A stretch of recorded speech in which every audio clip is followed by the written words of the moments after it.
Hello students, physics की class में आपका स्वागत है। हम इलेक्ट्रोस्टेट में पढ़ रहे थे फोर्सेस बिटवीन मल्टीपल चार्जेस और प्रिंसिपल ऑफ सुपरपोजिशन, अध्यारोपण के सिद्धांत पर बात कर रहे थे। तो आज की इस क्लास में हम कुछ कॉन्सेप्ट सीखेंगे और इस कॉन्सेप्ट पे बेस्ड मैंने क्वेश्चन आपको लास्ट क्लास में, लास्ट लेक्चर में करवाया भी था। इलेक्ट्रोस्टेट की प्लेलिस्ट में जाके आप उस वीडियो को देख सकते हैं कि इससे रिलेटेड मैंने एक क्वेश्चन कराया था। आज की इस क्लास में मैं आपको दो कॉन्सेप्ट बताने जा रहा हूं, बहुत अच्छे कॉन्सेप्ट हैं, बहुत बढ़िया तरीके से सीखेंगे तो ये न्यूमेरिकल में बहुत काम में आते हैं, कॉम्पिटिटिव लेवल पे काफी अच्छे सहायता करते हैं हमारे क्वेश्चंस को सोल्व करने में। तो स्टार्ट करते हैं हम। फर्स्ट कॉन्सेप्ट क्या है, देखो यहां से कि विद्युत आवेश Q को दो भागों Q1 तथा Q2 में बांटा जाता है। मतलब हमारे पास में आवेश क्या है, एक बिंदु आवेश Q है, इसको दो भागों में Q1 और Q2 में क्या करते हैं, तोड़ देते हैं। और ये दोनों कितनी दूरी पर रखे हुए हैं, r दूरी पर रखे हुए हैं। दोनों आवेशों Q1 तथा Q2 के मध्य प्रतिकर्षण बल अधिकतम होने की कंडीशन में Q1 और Q2 का मान क्या होगा। अगर आपने लास्ट वीडियो नहीं देखा है तो आप प्लेलिस्ट में जाके जरूर देखिएगा, क्योंकि उस लेक्चर में मैंने जो लास्ट क्वेश्चन करवाया था आपको वो इसी कॉन्सेप्ट पे बेस्ड था। और ये कॉन्सेप्ट मैं आपको बताने जा रहा हूं कि अवकलन फॉर्म में हम किस प्रकार से मैक्सिमम इलेक्ट्रोस्टैटिक फोर्स की कंडीशन में हम इन आवेश के मान निकाल सकते हैं। तो देखिए, फर्स्ट कॉन्सेप्ट से स्टार्ट करते हैं। सबसे पहले हमें क्या दे रखा है, यहां पे इसका सॉल्यूशन करेंगे। हमें एक आवेश दे रखा है Q, इस आवेश को दो भागों में तोड़ना है, Q1 और Q2। हमारी मर्जी, हम कैसे भी तोड़े। देखो, मान लो हमारे पास में आवेश दे रखा है Q, आवेश है Q, इसका एक आवेश है, इसको दो भागों में तोड़ दिया, एक आवेश हो गया Q1, तो दूसरा Q2 का मान कितना हो जाएगा, तो Q2 का मान होगा Q माइनस में Q1। क्लियर है कैसे? क्योंकि कुल आवेश हमारे पास Q था, Q को एक पार्ट तोड़ा हमने Q1, तो दूसरा कितना बचेगा, तो Q2 का मान बचेगा। Q में से Q1 घटा दो, वो बच गया। अब दो हमारे पास में चार्ज हो गए, एक तो हो गया ये Q1 और एक दूसरा चार्ज हो गया Q माइनस में Q1। ये दो आवेश हो गए। उल्टा भी कर सकते हो आप, Q2 भी मान सकते हो, तो Q1 कितना हो जाएगा, Q माइनस Q2। क्लियर है, सेम एज इट इज ऐसा कैसे हो जाएगा। ये दोनों आवेश कितनी दूरी पर रखे जाते हैं, r दूरी पर रखे जाते हैं। तो इन दोनों के मध्य की दूरी r मान लेते हैं और दोनों आवेशों के मध्य प्रतिकर्षण बल लगना है, वो अधिकतम होने की कंडीशन निकालनी है। तो मैंने आपको मैक्सिमम मिनिमम की कंडीशन बताई थी कि अगर मैक्सिमम मिनिमा की कंडीशन आती है तो मैथ्स में हम क्या करते हैं, वो पॉइंट ऑफ कॉन्ट्राफ्लेक्शन निकालते हैं, टर्निंग पॉइंट, अवकलन को जीरो करके। तो सेम कंडीशन इसमें बनेगी। अब अवकलन जीरो किसके सापेक्ष होगा, वेरिएबल के सापेक्ष, की कौन सा आवेश बदल सकता है, तो उसके हिसाब से हम करेंगे। तो सबसे पहले इन दोनों के बीच में इलेक्ट्रोस्टैटिक फोर्स निकालते हैं। प्रतिकर्षण बल कितना होगा, तो इन दोनों के मध्य लगने वाला बल होगा F बराबर K Q1 इंटू में Q2, Q माइनस में Q1 अपॉन में दोनों के बीच की दूरी कितनी होगी, r स्क्वायर। अब हमें यह बोला है कि ये प्रतिकर्षण बल अधिकतम हो इस कंडीशन में। तो प्रतिकर्षण बल अधिकतम होने की कंडीशन में, प्रतिकर्षण बल अधिकतम होने की स्थिति में, अधिकतम होने पर, और अधिकतम होगा तो इस केस में जो ये बल है इसका अवकलन जीरो होगा, किसके सापेक्ष, वेरिएबल के सापेक्ष। तो dF अपॉन में d। सोचो किसके सापेक्ष अवकलन करेंगे, जो वेरिएबल है। बदल कौन रहा है, देखो Q नहीं बदल रहा है, Q कांस्टेंट वैल्यू है, R भी कांस्टेंट वैल्यू, दोनों के बीच की। बदलेगा कौन, Q1 का मान बदलेगा, कि Q1 अगर कम होगा तो ये ज्यादा आ जाएगा, Q2 अगर Q1 ज्यादा होगा तो ये कम आ जाएगा। इसका मतलब वेरिएबल कौन है, Q1 वेरिएबल है, इसके सापेक्ष क्या होगा, अवकलन होगा।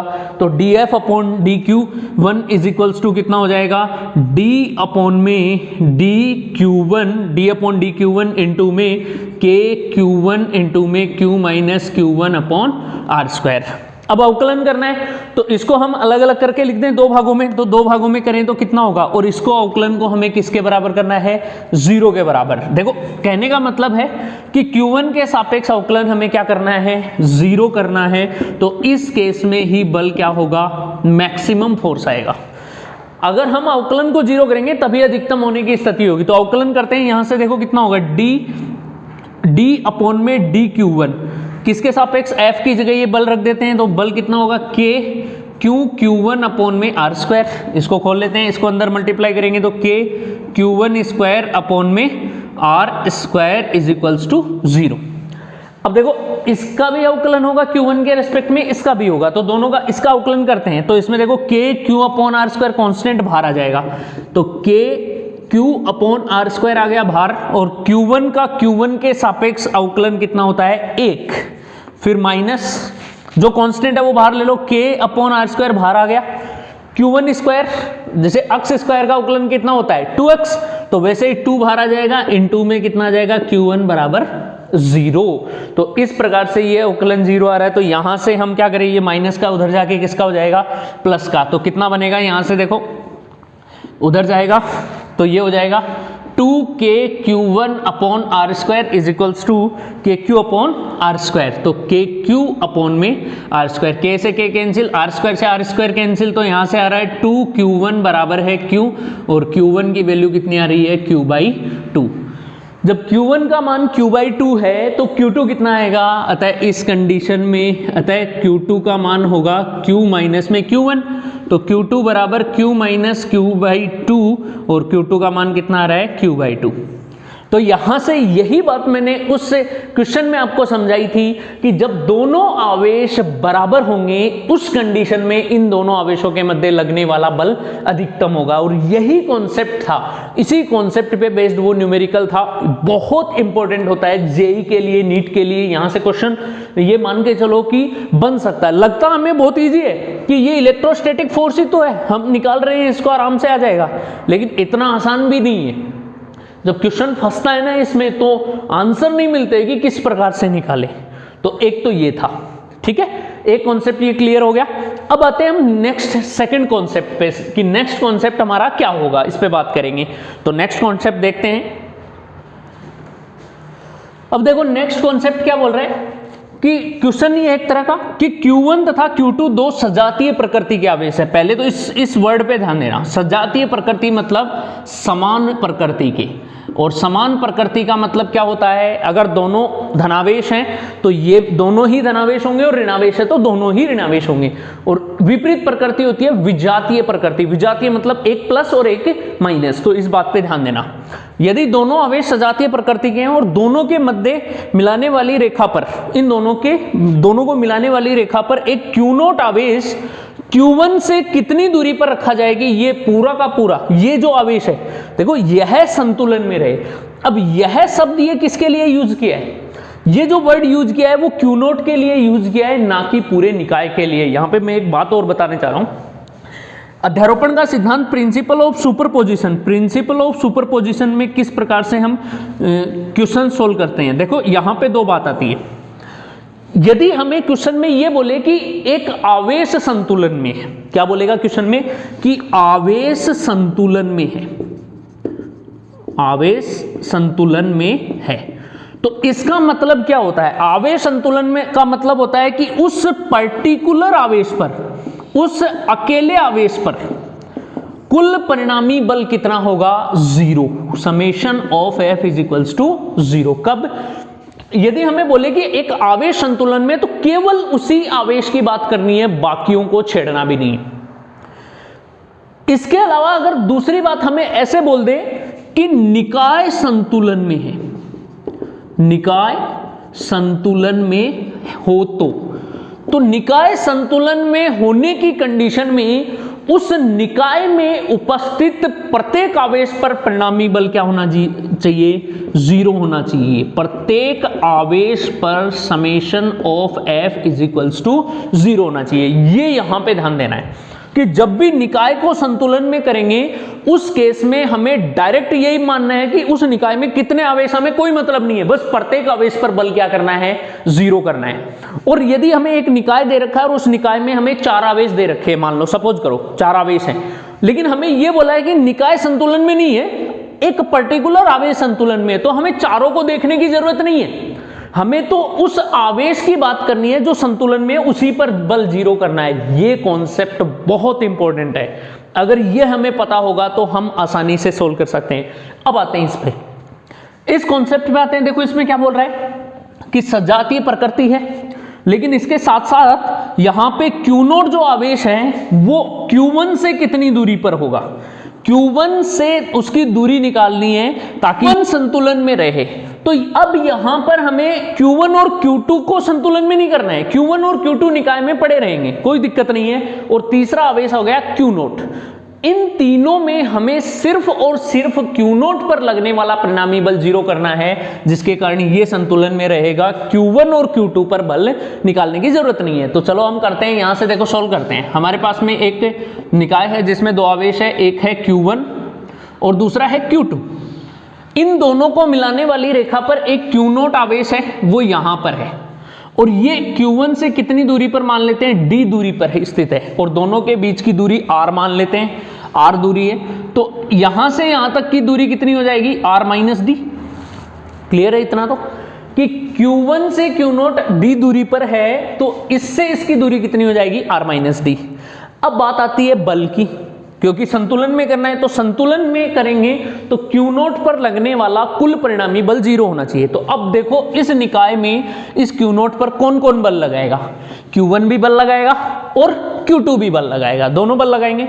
तो दोनों ही सजाती है, मतलब ये प्लस है, ये भी प्लस और ये भी प्लस मान लेते हैं। तो ये धनावेश इस Q1 पर बल किधर लगाएगा, बाहर की तरफ, क्योंकि इसको प्रतिकर्षित करेगा तो F1 लगेगा बाहर की तरफ। तो F1 कितना होगा, F1 बराबर होगा K Q1 इंटू में Q0 अपॉन दोनों के बीच की दूरी का स्क्वायर, D स्क्वायर। हो गया, क्लियर है। अब बात आती है Q2। Q2 इस पर बल लगाएगा तो ये भी इसको प्रतिकर्षित करेगा, मतलब इस साइड प्रतिकर्षित करेगा। ये कितना लगाएगा, F2। तो F2 कितना आ रहा है, F2 बराबर आएगा K Q2 into Q0 upon दूरी का स्क्वायर। अब दूरी कितनी है, Q2 से Q0 की दूरी है R माइनस डी, तो R माइनस डी का होल स्क्वायर। ये दोनों बल आ गए किसके द्वारा, इस Q0 बल पर, ठीक है, Q0 बल पर। अतः Q0 आवेश पर कुल परिणामी बल, Q0 आवेश पर कुल परिणामी बल, और Q0 पर कुल परिणामी बल निकालें तो दोनों के मध्य, दोनों यहां पर लगने वाले दो बल, इनके मध्य कोण कितना है, दोनों विपरीत है, तो थीटा का मान है 180 डिग्री। और जब थीटा 180 डिग्री हो तो परिणामी कितना होगा, F1 माइनस F2, ये होता है। क्लियर है, ये सदिश संयोजन के नियम से हम निकालते हैं। जब दोनों विपरीत दिशा में हो तो दोनों का परिणामी एक में से दूसरे को घटाया जाता है। चलो घटा लेते हैं, तो F1 में से F2 घटाते हैं तो FR का मान कितना आएगा, यहां से FR बराबर आएगा K Q1 Q0 upon D square minus K Q2 into Q0 upon R minus D की होल स्क्वायर। आ गया, ये परिणामी बल आ रहा है। लेकिन एक वर्ड और बोल दिया यहां पे कि ये आवेश क्या है, संतुलन में। संतुलन में होने पर इस पे लगने वाला जो परिणामी बल होगा वो क्या होगा, 0। तो इसको 0 के बराबर कर दो, और 0 के बराबर करेंगे तो इसको उधर ले जाते हैं तो कितना हो जाएगा, देखो यहां से आएगा K Q1 Q0 upon D square minus के, माइनस को उधर ले जाओ, बराबर के प्लस हो जाएगा K Q2 Q0 upon R minus D की होल स्क्वायर। K से K कैंसिल, Q0 से Q0 कैंसिल, जो बच रहा है वो लिख लेते हैं। तो यहाँ पे हमें क्या मिल रहा है, यहाँ पे हमें मिल रहा है Q1 अपॉन में D square is equals to Q2 upon R minus D की होल स्क्वायर। अगर आप यहाँ पर समझदारी दिखाओगे तो बहुत ईजी है। समझदारी ये दिखानी है कि स्क्वायर वाली टर्म से एक साइड कर लो, बाकी टर्म से एक साइड कर लो। तो ये डी स्क्वायर है, उधर जाके ऊपर मल्टीप्लाई हो जाएगा और Q2 इधर डिवाइड में आ जाएगा। तो कितना हो गया, Q1 अपॉन में Q2 is equals to D square upon में R माइनस डी की होल स्क्वायर। क्लियर है। अब यहां से हमें क्या करना है, उस स्क्वायर को हटाने के लिए हम क्या करें, अंडर रूट ले लें। तो यहां पे वर्गमूल कर लेते हैं, तो वर्गमूल लेंगे तो वर्गमूल से कितना हो जाएगा, इधर अंडर रूट Q1 अपॉन में Q2 is equals to D upon में R माइनस डी। आ गया। अब देखो यहां से क्या करें, ये R माइनस डी है, इसमें D है, तो D को हमें क्या करना है, या तो R को निकालो यहां से या D को निकालो, एक तो निकालना पड़ेगा। हमें तो दूरी D निकालनी है, तो हम पहले R फाइंड आउट कर लेते हैं। R फाइंड आउट करने के लिए इसमें से D को कॉमन ले लो, तो D को कॉमन लेंगे तो कितना आएगा, under root Q1 upon Q2 is equals to D upon, इसमें से D कॉमन लिया तो कितना बचा, R अपॉन D माइनस 1। क्योंकि R में देखो D कॉमन लोगे ना तो इसमें नहीं है, गुणा और भाग करना पड़ेगा। इस D से D कट गया, एक बच गया। अब क्या करें, क्रॉस मल्टीप्लाई। तो क्रॉस मल्टीप्लाई करेंगे तो कितना आ जाएगा, R upon D minus 1 into में अंडर रूट Q1 बटे Q2 इज इक्वल्स टू 1। और इसको माइनस से मल्टीप्लाई करेंगे तो ये यहाँ पे बात तो वही है, फंस गए ना फिर से डी में। चलो ऐसे मत करो, आप इसको यहाँ से मल्टीप्लाई करके चलते हैं। तो क्रॉस मल्टीप्लाई कर लेंगे तो कितना हो जाएगा, ये हो जाएगा r माइनस डी इंटू में under root Q1 is equals to D into में अंडर रूट Q2। अब यहाँ पर d under root Q1 d into under root Q1 उधर ले जाओ, किसका हो जाएगा, प्लस का। तो क्या हो जाएगा, r इंटू में under root Q1 is equals to d into में under root Q2 plus d into में अंडर रूट Q1। क्लियर है। अब d कॉमन ले लो यहाँ से, तो under root Q2 plus under root Q1, तो यह हो जाएगा r इंटू में under root Q1 d into में अंडर रूट Q2 प्लस में अंडर रूट Q1, और ये इधर आके किस में आ जाएगा, डिवाइड में। तो यहाँ से ये दूरी कितनी बनेगी, r is equals to d is equals to r into में under root Q1 upon under root Q2 plus में अंडर रूट Q1। ये इस प्रकार से ये दूरी बन जाएगी। तो ऐसे हम आवेश की दूरी को निकाल सकते हैं।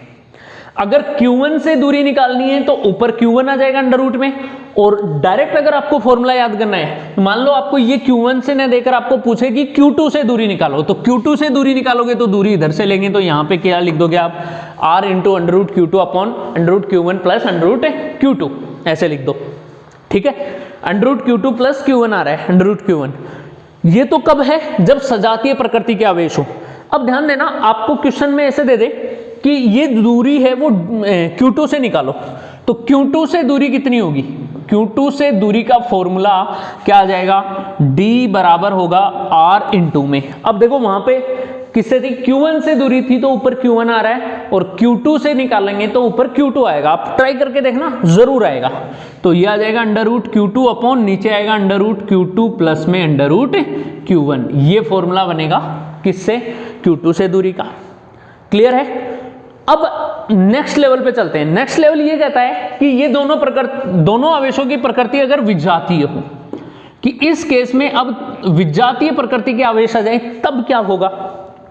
कोई बात नहीं, विजातीय प्रकृति के आवेश होंगे तो बल की दिशा ही तो बदलेगी, और दिशा बदलेगी तो बस यहाँ माइनस की प्लस की जगह माइनस आ जाएगा। और इस केस में यदि विजातीय प्रकृति के आवेश हो, विजातीय हो, तो विजातीय होने पर बस फर्क इतना आएगा कि यहाँ पे क्या आएगा, माइनस आ जाएगा। ये प्लस है ना, प्लस की जगह माइनस आ जाएगा। लेकिन ध्यान देना, यहां पर अगर आपको Q2 से पूछे तो ये थोड़ा सा ध्यान देना, Q2 पहले आएगा और Q1 बाद में आएगा। प्लस और माइनस बस यही चेंज होगा, बाकी कुछ भी चेंज नहीं होगा।